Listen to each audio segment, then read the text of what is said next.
Hi friends, എൻ്റെ വേൾഡിൻ്റെ പുതിയൊരു വീഡിയോയിലേക്ക് എല്ലാ കൂട്ടുകാർക്കും സ്വാഗതം. അപ്പോൾ ഇന്ന് ഞാൻ നിങ്ങളെ പരിചയപ്പെടുത്തുന്ന നല്ലൊരു മാങ്ങാച്ചാറിൻ്റെ റെസിപ്പിയാണ്.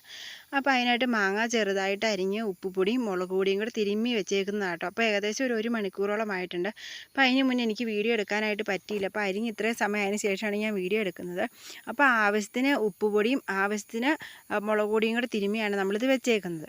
ഇനി ഇതിലേക്ക് ചേർത്ത് കൊടുക്കാനായിട്ട് ഏകദേശം ഒരു 8 അല്ലിയോളം വെളുത്തുള്ളി ചെറുതായിട്ട് അരിഞ്ഞെടുത്തിട്ടുണ്ട്. അതുപോലെ തന്നെ ഒരു മുഴുത്ത ഇഞ്ചിയുടെ കഷ്ണവും അരിഞ്ഞെടുത്തിട്ടുണ്ട്. ഇനി പിന്നെ നമ്മൾ ചേർത്ത് കൊടുക്കുന്നതാണ് നമ്മൾ കടുകും ഉലുവയും കൂടെ വറുത്ത് വെച്ചിട്ടുണ്ട് കേട്ടോ. അപ്പോൾ ഒരു 1.5 സ്പൂണോളം കടുകും 1 സ്പൂണോളം ഉലുവയുമാണ് എടുത്ത് വെച്ചിരിക്കുന്നത്. ഇനി നമുക്ക് ഒന്ന് ചെറുതായിട്ട് പൊടിച്ചെടുക്കണം. അപ്പോൾ നമ്മളിത് അരകല്ലിൽ വെച്ചാണ് പൊടിച്ചെടുക്കുന്നത്.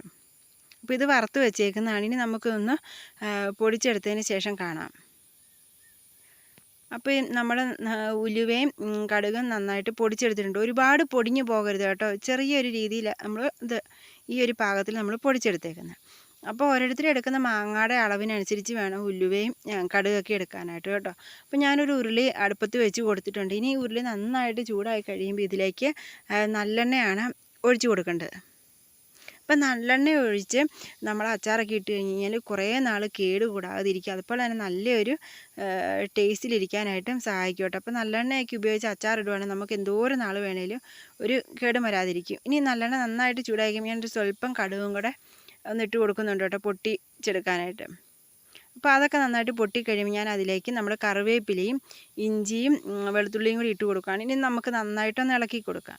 ഇനി ഇതൊന്ന് നന്നായിട്ടൊന്ന് മൂത്ത് വന്നതിന് ശേഷം നമുക്ക് അതിലേക്ക് നമ്മൾ പൊടിച്ച് വെച്ചിരിക്കുന്ന ഉലുവയുടെ പൊടിയും കടുകും കൂടെ കൂടി നമുക്കൊന്ന് ചേർത്ത് കൊടുക്കാം. അപ്പോൾ ഈ ഒരു സമയത്ത് നമ്മൾ തീ ഓഫ് ചെയ്ത് കൊടുക്കുക കേട്ടോ. കാരണം നമ്മുടെ കാശ്മീരി മുളക് പൊടി ഇതിലേക്ക് ചേർത്ത് കൊടുക്കുകയാണ്. അതുപോലെ തന്നെ അച്ചാർ പൊടി, കാശ്മീരി മുളക് പൊടി നമ്മൾ ഒരു വലിയ സ്പൂൺ 2-2.5 സ്പൂണോളം ചേർത്ത് കൊടുക്കുന്നുണ്ട് കേട്ടോ. നമ്മളിപ്പോൾ ഇങ്ങനെ ഇടുന്നത് കൊണ്ടാണ് അളവ് ശരിക്കും കാണാത്തത്. അതുപോലെ തന്നെ അച്ചാർ പൊടി ആവശ്യത്തിന് ചേർത്ത് കൊടുക്കുന്നുണ്ട്.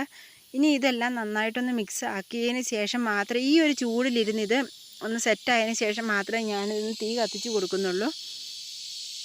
അല്ല നമ്മുടെ മസാലപ്പൊടി എല്ലാം കരിഞ്ഞു പോകും കേട്ടോ. അപ്പോൾ ഇതേപോലെ ഇളക്കി എടുക്കുമ്പോഴത്തേക്ക് ഇതിൻ്റെ പച്ചമണമൊക്കെ മാറിക്കിട്ടും. ഇനി ഇതിലേക്ക് നമ്മൾ കായപ്പൊടി ചേർത്ത് കൊടുക്കണം. അപ്പോൾ കായപ്പൊടി ഇച്ചിരി കൂടുതൽ നമ്മൾ ചേർത്ത് കൊടുക്കണം. ഇതേപോലെ കായപ്പൊടിയും ചേർത്ത് കൊടുത്തിട്ടുണ്ട്. ഇനി അതും കൂടെ കൂട്ടി നന്നായിട്ട് മിക്സാക്കി യോജിപ്പിച്ചെടുത്തതിന് ശേഷം മാത്രമേ ഞാൻ തീ കത്തിച്ച് കൊടുക്കുന്നുള്ളൂ. ഇപ്പം നമ്മളിതിൽ വെള്ളമൊന്നും ഒഴിച്ച് കൊടുക്കുന്നില്ല കേട്ടോ. ഇതിൻ്റെ ആ പച്ചമണമെല്ലാം മാറി നന്നായിട്ട് ഇതായതിന് ശേഷം നമ്മൾ തീ കത്തിച്ച് കൊടുത്തതിന് ശേഷം നമ്മൾ എടുത്ത് വെച്ചിരിക്കുന്ന മാങ്ങ ചേർത്ത് കൊടുക്കുക കേട്ടോ. നമുക്കൊന്ന് ഇളക്കി യോജിപ്പിച്ചെടുക്കാം. നമ്മുടെ മുളക് പൊടിയും മാങ്ങയും കൂടെ നന്നായിട്ടൊന്ന് ഇളക്കി യോജിപ്പിച്ചെടുക്കാം.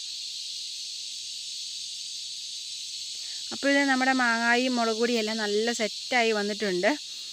നല്ല ടേസ്റ്റിയാണ് കേട്ടോ ഈ ഒരു അച്ചാറിന്. നല്ല ഒരു ഇനി ഞാൻ ഈ ഒരു സമയത്ത് നമ്മൾ മാങ്ങ എടുത്ത് വെച്ച ആ പാത്രത്തിലേക്ക് ഒരു 1.5 ഗ്ലാസ്സോളം വെള്ളം തിളപ്പിക്കാനായിട്ട് വെച്ചിട്ടുണ്ട്.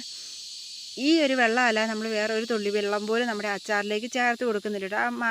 ആ വെള്ളം ചൂടോടുകൂടി തന്നെ നമ്മൾ ഇതിലേക്ക് ഒഴിച്ച് കൊടുക്കുകയാണ്. എന്നിട്ട് നമ്മൾ നന്നായിട്ട് ഇളക്കി യോജിപ്പിച്ച് കൊടുക്കുകയാണ്.